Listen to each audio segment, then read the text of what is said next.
नमस्कार सबाइके आज के आमी फुलकपि आलुर तरकारी बानाबो। तो कड़ाईते आगे जल बसिए नुन दिए आमी फुलकपि कटाके भापिए नेब। जस्ट जलटा फोटा पर्यन्त, बेशी बয়েল करब ना। देखुन एटा सबे फुटेছে, तो आमी एटा तुले निচ্ছি। এটা শুধু একটু গ্যাস থেকে এড়িয়ে যাওয়ার জন্য, যাতে গ্যাস হয় আর পোকামাকড় থাকলে সেটাও মরে যায় বা বেরিয়ে যায়। তেল গরম হয়ে গেছে, আমি কপিগুলো ভেজে নেব।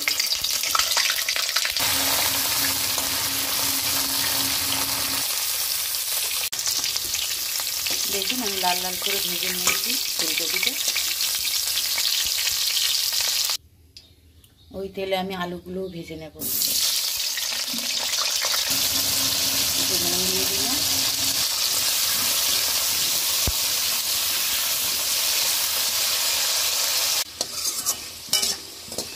দেখুন আলু কটা আমার ভাজা হয়ে গেছে।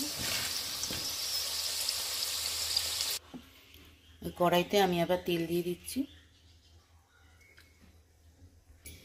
তেল গরম হয়ে গেছে, এর মধ্যে আমি তেজপাতা, শুকনো লঙ্কা, গরম মশলা, জিরে ফোড়ন দিয়ে দিলাম।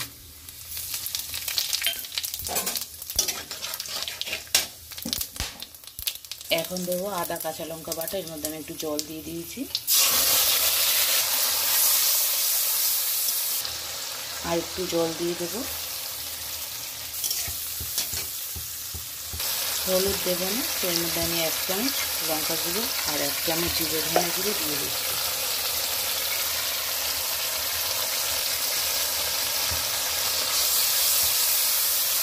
এটাকে আমি ভালো করে কষে নেব।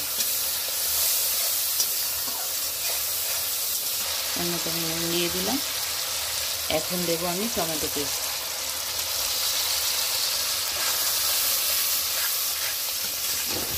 এটাকে আমি একটু ভালো করে কষে নেব।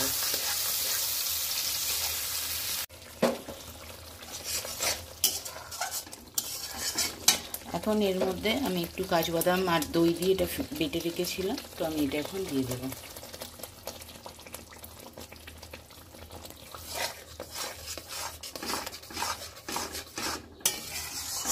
এটাকে আমি একটু ভালো করে কষে নেব। মশলাটা আমার তেলের উপর এসে গেছে, তো আমি এবারে ফুলকপি আর আলু ভাজাটা এর মধ্যে আমি দিয়ে দিচ্ছি।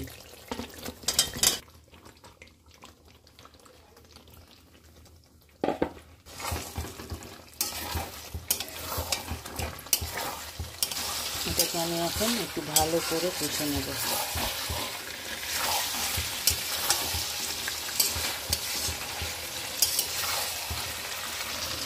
একটু জল দিয়ে দিচ্ছি,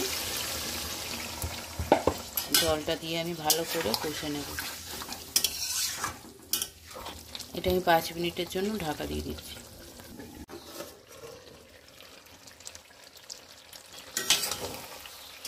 দেখুন এটা আমাদের তেলের উপর এসে গেছে, তো এটাকে আমি এবার একটু জল দিয়ে দেব।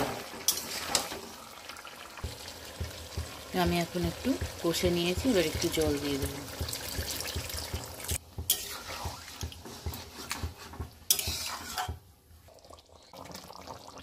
আমাদের নিরামিষ ফুলকপি আলুর তরকারি প্রায় রেডি। এখন আমি একটু গরম মশলা গুঁড়ো দিয়ে দিচ্ছি, একটু নিরামিষ যেহেতু একটু চিনি আর একটু ঘি দিয়ে দেবো।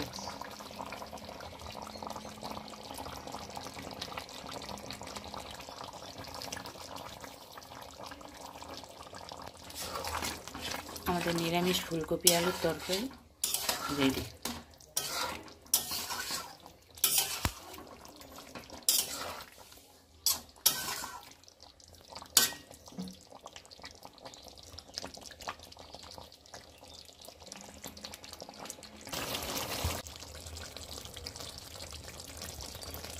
রেডি আমাদের ফুলকপি আলু নিরামিষ তরকারি।